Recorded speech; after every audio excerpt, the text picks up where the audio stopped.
L'invité de la matinale, Gilles Cormier. Vous êtes le président de la Fédération française des motards en colère, 30 ans et toujours en colère? Toujours en colère parce qu'on a toujours des raisons, oui. Oui. Alors plus sérieusement, il y a eu hier un tour de l'île. On parlera dans un instant des objectifs. On va peut-être d'abord faire un point sur le nombre de décès sur les routes. Alors il y a des pilotes de deux roues, des scooteristes et des motards. Mais quelle est votre réaction quand vous regardez ce chiffre? 20 morts cette année. Cette Et année, l'année n'est pas finie. voilà, cette année, effectivement, les chiffres ne sont pas bons, hein. On est effectivement à 20 morts sur 36, donc ça fait plus de la moitié qui sont des conducteurs de roues. Après, bon, il faudra regarder en détail, savoir un peu quelles sont les raisons de cette hécatombe. Alors il y a beaucoup de scooteristes, hein, de petites motos, de pilotes de petites motos. Cette année, c'est assez partagé. Là, selon nos chiffres, on a 9 cyclomotoristes et 11 motards. Donc, motard, c'est au-dessus de 50 cm3, à partir de 50 cm3.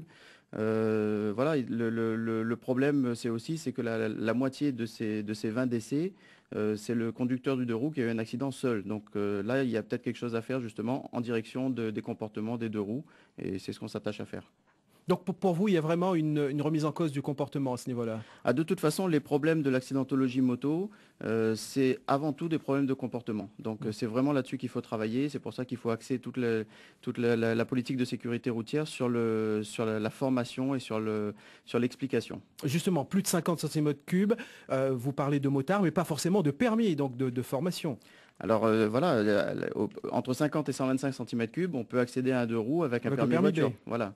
Donc il y a une nécessité d'avoir une formation pratique, je dirais, hein, d'utilisation du deux roues, des spécificités du deux roues. Ça va être mis en place à partir de 2011, me semble-t-il. C'est une recommandation de la FFMC qui a été entendue par le gouvernement. Ça fait des années qu'on insistait là-dessus parce que c'est pas normal de lâcher des gens sur une machine qui demande quand même une utilisation différente de la voiture avec uniquement un permis B. Vous avez la proportion de motards, c'est-à-dire ce qu'on appelle les gros cubes, dans ces accidents? Non, on fait la distinction entre cyclo et moto. Donc là pour cette année, donc sur le total des tués, 30% de motards et 25% de cyclomotoristes. Donc, ce qui est énorme. À relativiser peut-être quand même, sachant que le chiffre des tués en voiture cette année est en forte baisse. Alors là, on ne sait pas trop pourquoi, mais...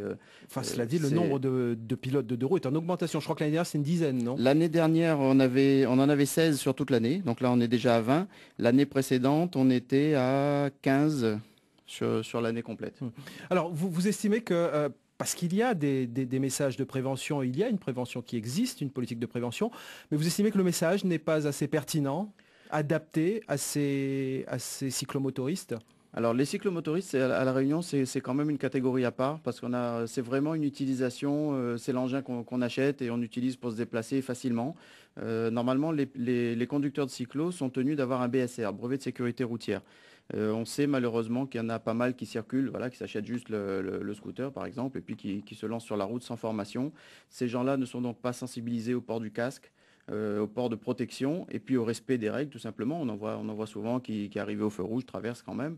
Donc c'est des comportements qu'on ne voit pas chez les motards parce qu'ils ont subi quand même cette formation au permis qui est plutôt bien faite. Alors la proposition de la FFMC dans ce domaine, c'est par exemple une formation continue depuis la maternelle jusqu'au post-permis. Oui, de toute façon, voilà, la sécurité routière dans son ensemble, c'est quelque chose qui doit commencer très très tôt. Effectivement, une heure par semaine, vous dites, même en maternelle. Voilà, on peut commencer. Primaire, pardon. On peut même en maternelle, hein, ça se fait dans certains pays. Dès la maternelle, on commence à sensibiliser les enfants comme une matière à part entière, quoi. C'est pas quelque chose, c'est pas un gadget dont on parle une semaine par an.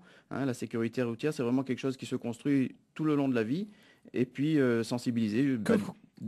Que vous répondent les pouvoirs publics lorsque vous leur faites cette proposition qui n'est pas nouvelle pour la Fédération des Le problème des motards en pouvoirs colère. publics, il n'est pas nouveau non plus, c'est toujours une question de coût.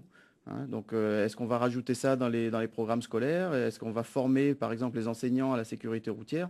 On sait que les élèves en collège actuellement passent l'ASSR, l'attestation de sécurité routière.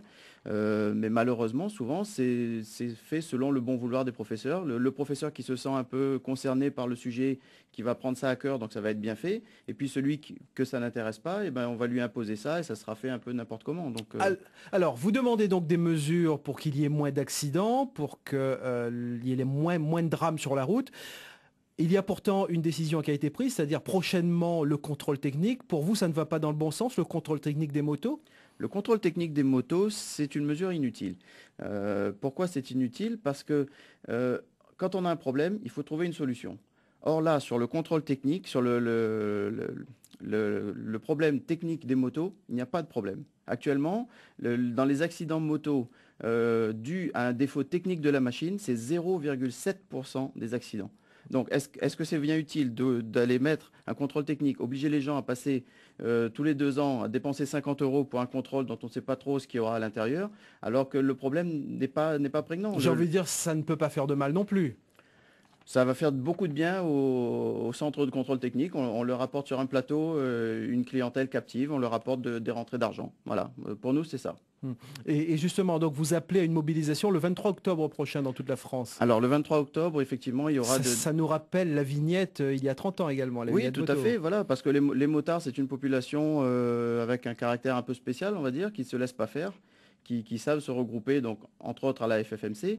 Et quand on estime qu'une mesure n'est pas juste, eh ben, on se bat contre cette mesure. Oui. Alors, avant de vous laisser donner l'action, la forme de l'action sur le terrain, ça pourrait permettre également de mettre fin au débridage des motos, non? Le contrôle technique. Alors le bridage, alors il y a 2 choses dans ce qu'on appelle le bridage. Il y a le bridage des cyclomoteurs qui limite la vitesse à 45 km/h. Et il y a le bridage des motos de grosse cylindrée. En France, les motos sont limitées à 100 chevaux depuis 1984, il me semble. Et la France est le seul pays où ce bridage existe sur les grosses motos. On nous dit justement que c'est un problème de sécurité. Or, dans tous les pays du monde, je dis bien la France est le seul pays au monde où il y a ce bridage, dans tous les pays du monde, les motards circulent avec des motos non limitées et l'accidentologie n'est pas plus élevée. Donc, encore une fois, on crée des problèmes au lieu de chercher des solutions. Alors, il y a des exemples de pays où a été déjà mis en place ce contrôle technique. Avec quel résultat? Je crois que notamment en Allemagne. En Allemagne, ben, le résultat pour le motard, il est surtout très contraignant. C'est-à-dire, par exemple, vous rajoutez un top case sur la moto. Donc, un top case, c'est la petite valise qu'on voit des fois à l'arrière de la moto. Et ben, ça vous oblige à repasser au contrôle technique parce que les pouvoirs publics estiment que la moto n'est plus conforme au certificat d'immatriculation. Alors, les actions le 23 octobre. Alors, le 23 octobre, des grosses manifestations dans toutes les régions de France pour montrer la colère des motards. On a déjà eu 2 actions cette année, le 13 mars et le 18 juin. Donc c'est dans la continuité, on va faire monter un peu plus la pression, c'est-à-dire qu'au lieu de faire plusieurs manifestations dans toutes les villes, ça sera une manifestation par région avec un regroupement de tous les motards des départements limitrophes. Alors l'objectif du Tour de l'île d'hier et très rapidement, c'était également de sensibiliser, de demander une législation sur les remontées de fil qui n'existent pas actuellement. Oui, ça fait partie justement des choses qui seront réclamées le 23. Les motards pratiquent la remontée de fil depuis des années, ça se passe généralement très bien, mais il est nécessaire de l'inscrire dans le code de la route pour que tout le monde sache comment la pratiquer, les motards, et pour que les automobilistes sachent aussi comment les motards passent à côté d'eux, à quel endroit, toujours à gauche et pas à droite, etc. Gilles Cormier était donc l'invité de cette matinale, le président ici à La Réunion de la Fédération des motards en colère.